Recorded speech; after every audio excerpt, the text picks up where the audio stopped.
Welcome to the Life and Mission Podcast. I am Kay Helm, and today's episode is a little shorter than the regular episodes. I want to talk about lament. Don't change. Don't skip out on me now. It's not going to be too sad. I just wanted to share something that helped me recently, and I hope it will help you.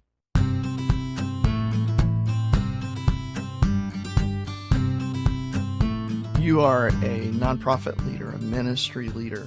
You are around and in and part of stories that are hard stories. And I talk a lot about fundraising writing and some about copywriting and marketing and things like that, and using our words to communicate a message so that we can call people to action and get them involved, move them to change ways of thinking, all of those types of things, persuasive writing, right, and fundraising writing. But I want to talk about a different type of writing today.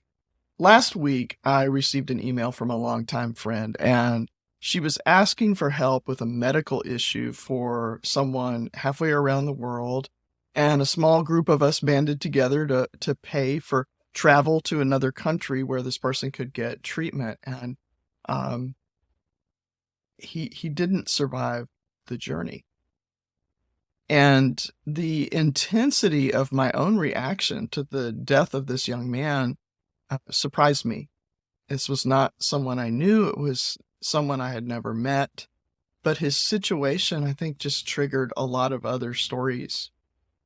I've been not so faithful to journaling lately, and but I could not leave this story alone. I sat down and I just began to write, and I kept coming back to it all morning. I kept grieving. I kept writing and revising and trying to find just the right word, just the right phrasing to tell a story that no one would read, but I had to write it.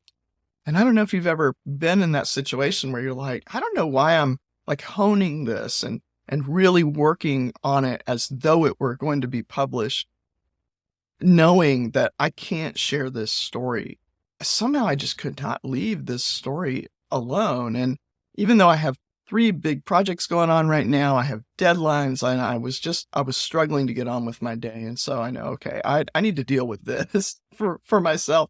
And, when it's like that, I don't know about you, but I felt guilty for not being productive. And then I felt guilty for feeling guilty about not being productive when it's perfectly normal and right to grieve the death of a person.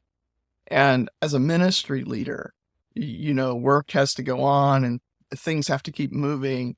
And yet we're still called to sit with people in their grief. We're still called to not be detached and removed from the emotional side of all the things that are going on. And a lot of times, though, leaders end up crying in silence because you're the leader and you have to be strong, or whatever we think, about how leaders should be. And as ministry practitioners and as nonprofit communicators, we are often called to sit with these really difficult stories of human suffering and injustice. And even though we are storytellers, not every story is for sharing. Our words are also meant for remembering, for exploring, for questioning, and for hoping.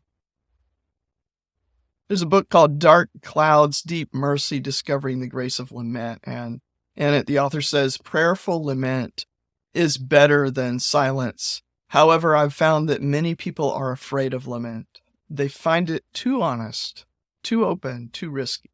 But there's something far worse, silent despair. So I want to encourage you to use your writing and your storytelling skills for your own well-being. Allow yourself to make incomplete sentences and drip tears onto a perfectly good notebook. Journal, scribble, type, doodle, do whatever you need to do. Get the story out.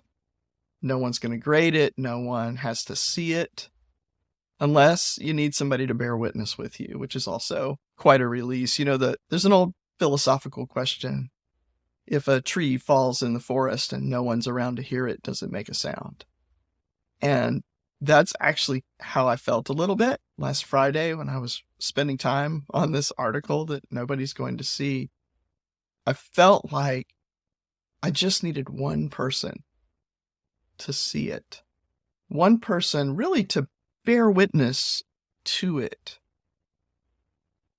And it needed, it needed to land somewhere. Someone needed to hear the proverbial tree fall. So I finally called a fellow communicator and I just told him, this is not for sharing, but I need somebody to read this. It's not long. And sometime later, I got a really simple, compassionate text that just basically said, I'm in tears. Boom. That was it. The tree fell. Somebody heard it. And at that point, I could go on with my day.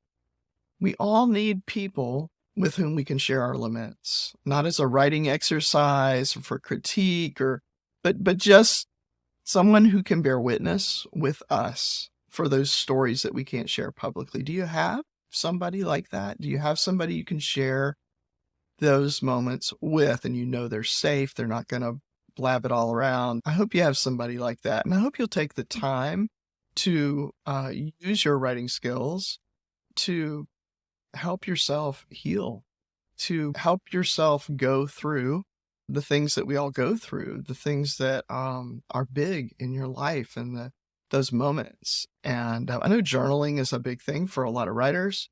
It's been an off and on kind of thing for myself, but I just want to encourage you and remind you, because we all need reminding from time to time, that writing doesn't have to be work all the time. And writing doesn't have to have some outside focus or outside purpose all the time. And it doesn't have to be something you're doing to get better at your craft. Okay? Just get better. Just do it for yourself. Put another tool in your self-care toolbox. And anyway, I just wish you well. And I pray that you do have people in your corner that you can share your deep hurts with and that you can share your cries with and who can walk with you in tough seasons. All right. God bless you. This is the Life and Mission Podcast. I'm Kay Helm. Find your voice, tell your story, and change the world.